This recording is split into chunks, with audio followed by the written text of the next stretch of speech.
আসসালামু আলাইকুম রহমতুল্লাহি বারাকাতু।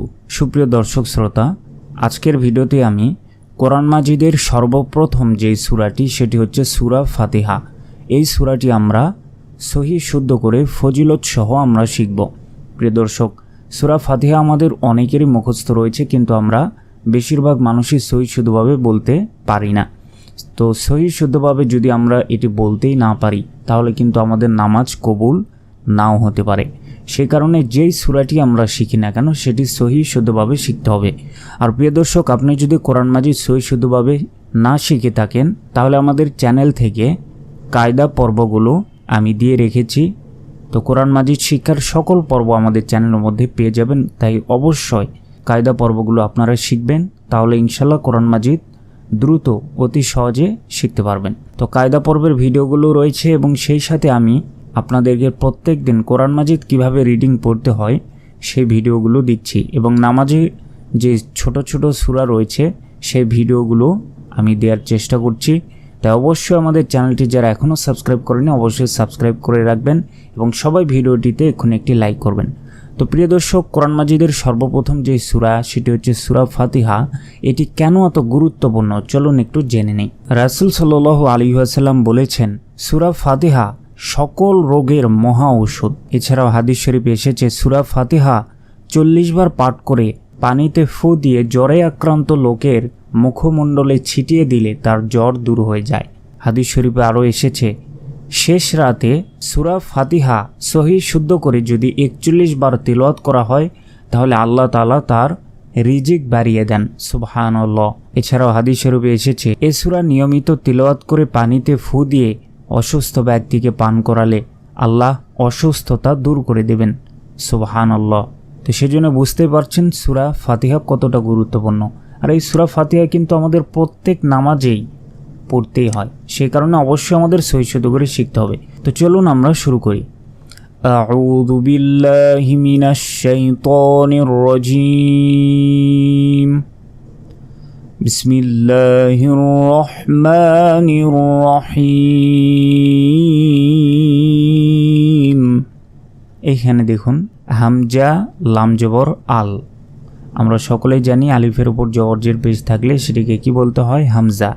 তাহলে হামজা লাম জবর আল, হা মিম জবর হাম, আল হাম দাল পেশ দু, আল হামদু।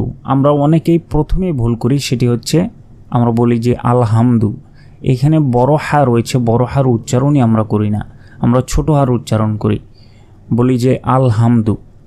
এই আলহামদু শব্দের অর্থ একটা, আর এখানে যে রয়েছে আল হামদু এই শব্দের অর্থ আলাদা। তাই যেটি সঠিক উচ্চারণ সেটি করতে হবে, অন্যথায় আমরা যদি ভুল উচ্চারণ করি তাহলে কিন্তু অর্থ পরিবর্তন হয়ে যায়, তখন আমাদের গুনাহ হয়। আলহামদু শব্দের অর্থ হচ্ছে প্রশংসা, আর যদি আমরা বলি আলহামদু যার অর্থ হবে ধ্বংস হয়ে যাওয়া। তো এরকমভাবে কোরআন মাজিদে আমরা কিন্তু অনেক ভুল করে থাকি, মনের অজান্তে আমাদের ভুল হয়ে যায়, তাই সহি শুদ্ধ করে শিখতে হবে। তাহলে এটা কি? আল হামদু, লাম লাম যে লিল, লাম খারাজবল্লা হাজের হি, লিল্লাহি, আলহামদুলিল্লাহি। রব আজবর রব, বালাম জের বিল, রব্বিল। আমরা অনেকেই বলি যে রাব্বিল, রাব্বিল কিন্তু নয়, রাব্বিলটা ভুল উচ্চারণ, বলতে হবে রব্বিল। যারা আমার কায়দাগুলোর ভিডিও দেখে দেখে আপনারা কোরআন মাজিদ শিখেছেন তারা নিশ্চয় জানেন যে র জবর রা হয় না, র জবর র। তো তারপর দেখুন আইন খারা জবর আ, লাম জবর লা, আলা, মিমিয়াজের মি, নুন জবর না, আলামিনা। এখানে যদি আমরা থামি বা ওয়াকফ করি তাহলে অবশ্যই শেষের অক্ষরে মনে মনে একটি সাকিন দিয়ে উচ্চারণ করতে হবে, তখন এই জবরের উচ্চারণ আর হবে না। তো এই বিষয়গুলো আমি কোরআন মাজিদ শিক্ষার যেই বাকি পর্বগুলো দিব সেগুলোতে আমি আলোচনা করব, তাই অবশ্যই বাকি পর্বগুলো আপনারা দেখবেন যদি কোরআন মাজিদ সহি শুদ্ধ করে শিখতে চান। তো দেখুন আলামিন,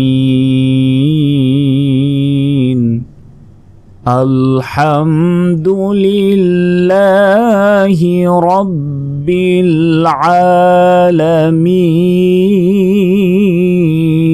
আলামিন। তারপর হামজা রজবর আর, এখানে দেখুন হামজার উপর জবরজের বেশ কিছু নেই। তো কোনো আয়াতের শুরুতে যদি এরকম খালি হামজা থাকে অর্থাৎ খালি আলিফ থাকে তাহলে সে আলিফের ওপর মনে মনে একটি জবর ধরে নিতে হয়।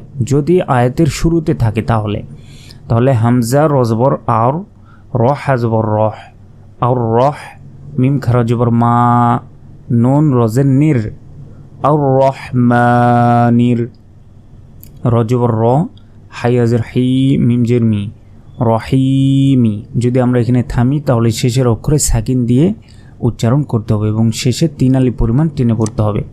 তাহলে আর রহমানির রহিম, তারপর মিম খারা জবর মা, লাম জিল্লি, কাবজের কি, মালিকি, ইয়াও জবর ইয়াও, মিম দালজের মিদ, ইয়াও মিদ, দালিয়াজের দি, নুনজের নি, দিনি। যদি আমরা এখানে ওয়াকফ করি বা থামি তাহলে শেষের অক্ষরে সাকিন দিয়ে এখানে 3 আলিফ পরিমাণ টেনে পড়তে হবে। দিন, মালিকি ইয়াউমিদ্দিন, হামজা ইয়াজের ইয়া, আলিফ জবর ইয়া, ইয়া, কাব জবর কা, ইয়াকা। আমরা অনেকে কি বলি ইয়াকা বলি, ইয়াকা, এটা কিন্তু ভুল, বলতে হবে ইয়াকা। নুন আইন জবর না, বা পেশ বু, দাল পেশ দু, না বুদু। আমরা অনেকে কি বলি না বুদু, এই আইনের উচ্চারণ করি না, বলি যে না বুদু।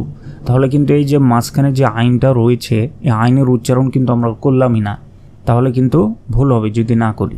তাই বলতে হবে না বুদু, ইয়াকা না'বুদু। তারপর ওয়া জবর ওয়া, হামজা ইয়াজের ইয়া, আলিফ জবর ইয়া, কাব জবর কা, ওয়া ইয়াকা। নুন সিন জবর নাস, তা জবর তা, আইন ইয়াজের আই, নুন পেশ নু, নাস্তাঈনু। যদি আমরা এখানে ওয়াকফ করি বা থামি তাহলে শেষের অক্ষরে অবশ্যই সাকিন দিতে হবে এবং শেষের 3 আলিফ পরিমাণ টেনে পড়তে হবে। তাহলে ইয়াকা না'বুদু ওয়া ইয়াকা নাস্তাঈন। তারপর হামজা হাজের দাল জের দি, ইহদি, নুন গিয়ে সরাসরি সোয়াদকে ধরবে। কেন? কারণ এই যে আলিফ, এই যে আলিফ, এই যে লাম, এই 3টি অক্ষরের উপর বা নিচে জবরজের বেশ কিছু নেই, তাই নুন গিয়ে সরাসরি সোয়াদকে ধরবে। তাহলে এগুলো দিয়ে রেখেছে কেন? কারণ এগুলো অর্থের জন্য দিয়ে রেখেছে, কিন্তু উচ্চারণ যখন করব তখন উচ্চারণ হবে না। তাহলে নুন সজ্জবর নাউস, সজ্জের সুই, নাউস সুই। আমরা অনেকেই ভুল করি, বলি যে ইহদিনা সিরাতাল বলি, আসলে সিনজের সি হয় কিন্তু সজ্জের সুই হয়, এখানে সদ রয়েছে, সজ্জের সুই বলতে হবে। র আলিফ জবর র, সুই র, তল আম জবর তল, ইহদিনা সিরাতাল। তারপর দেখুন মিম সিন পেশ মুস, তা জবর তা, মুস্তা, কফিয়া জেরা কি, মিম জবর মা, মুস্তাকিমা। যদি আমরা এখানে ওয়াকফ করি বা থামি তাহলে মুস্তাকিম, শেষের অক্ষরে সাকিন দিতে হবে যদি থামি। তাহলে কি হলো? ইহদিনাস সিরাতাল মুস্তাকিম। তারপর সজ্জের সুই, র আলিফ জবর র, তল আম জবর তল, সিরাতাল। আমরা অনেকে বলি সিরাতাল, এটা ভুল, সিরাতাল। লাম জবর লা, জালিয়া জাযি, লাযি, নুন জবর না, লাযিনা। হামজা নুন জবর আন, আইন মিম জবর আম, আন আম, তা জবর তা, আন আম তা, আইন জবর আ, লাম ইয়া জবর লাই, আলাই, হা মিম জির হিম, আলাইহিম। সিরাতাল লাযিনা আন'আমতা আলাইহিম। তারপর গইন ইয়া জবর গই, র লাম জির রিল, গয়রিল আমরা অনেকে কি বলি, গায়রিল বলি, এটা কিন্তু ভুল।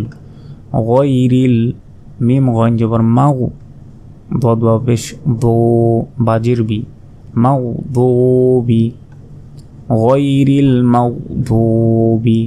তারপর আইন জবর আয়া, লাম ইয়া জবর লাই, আলাই, হা মিম জির হিম, আলাইহিম। ও জবর ওয়া, এই লাম গিয়ে সরাসরি দদকে ধরবে, কারণ এই আলিফ এই লাম এগুলোর উপর বা নিচে জবরজের বেশ কিছু নেই, তাই লাম গিয়ে সরাসরি দদকে ধরবে, লাম দদ জবর লাউদ। তারপর দদ গিয়ে সরাসরি লামকে ধরবে, কারণ লাম অক্ষর উপর তাজদিদ, কিন্তু এখানে 4 আলিফ পরিমাণ টেনে পড়তে হবে। আমি কিন্তু এটা যে কায়দা পর্বগুলো আপনাদেরকে শিখিয়েছিলাম সেগুলোর একদম শেষ পর্বে আমি এটা শিখিয়েছিলাম। তো দদ লাম জবর দল, 4 সেকেন্ড টেনে পড়তে হবে, কারণ ওপরে মোটা চিহ্ন। তারপর লাম ইয়াজের লি, নুন জবর না, দলি না। এখানে যদি আমরা থামি তাহলে দলিন, 3 আলিফ টেনে পড়বেন এবং শেষ অক্ষরে সাকিন দিতে হবে। গয়রিল মাগদুবি আলাইহিম ওয়ালাদ-দাল্লিন।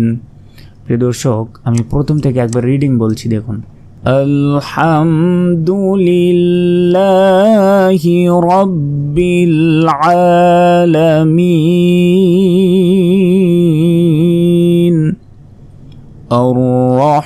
আর-রাহমানির রাহিম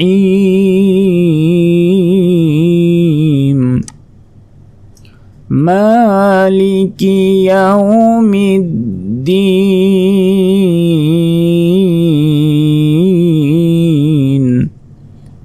ইয়্যাকা না'বুদু ওয়া ইয়্যাকা নাস্তাঈন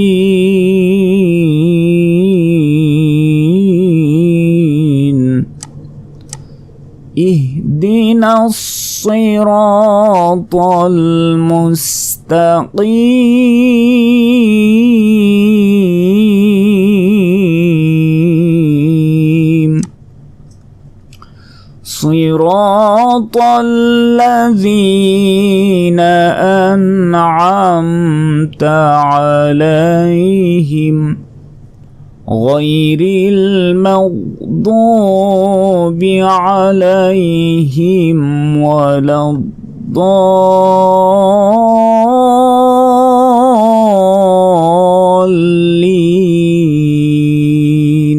প্রিয় দর্শক, কোরআন মাজিদ শিক্ষার বাকি পর্বগুলো আমাদের চ্যানেল থেকে অবশ্যই দেখবেন এবং চ্যানেলটি যারা এখনও সাবস্ক্রাইব করেননি অবশ্যই সাবস্ক্রাইব করবেন। তো আজকের ভিডিওটি এ পর্যন্তই, পরবর্তী ভিডিওগুলো দেখার আমন্ত্রণ জানিয়ে আজকের মতো এখানেই শেষ করছি। আসসালামু আলাইকুম ওয়া রাহমাতুল্লাহি ওয়া বারাকাতুহু।